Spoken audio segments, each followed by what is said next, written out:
It's back after 6 seasons. Magkikita na ulit ang Letran at ang San Beda sa finals. You know what time it is, man? Hands in. John T. Miller versus Titing Manalili.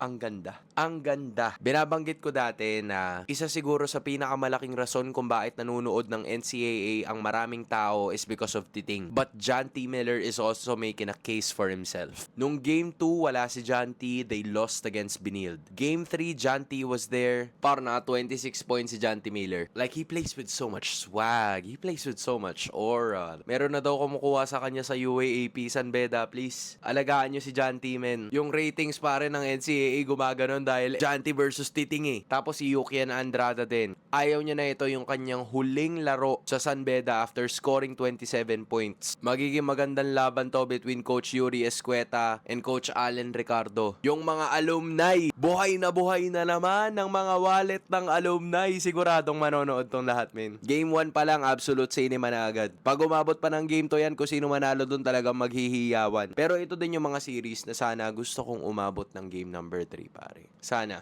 Matatapos na yung taon eh. Bitin pag ano lang, game 2 lang. Tapos sinabi din ni Coach Yuri na ang best point guard daw ay si Nigel Gonzalez ng San Beda. Para sa kanya personally. Di ko alam kung nabasa ni Titing yun, pero maganda yun pag ano, parang wala na akong masabi. Pwede ba mangyari na lang agad? Tas doon na lang natin tignan?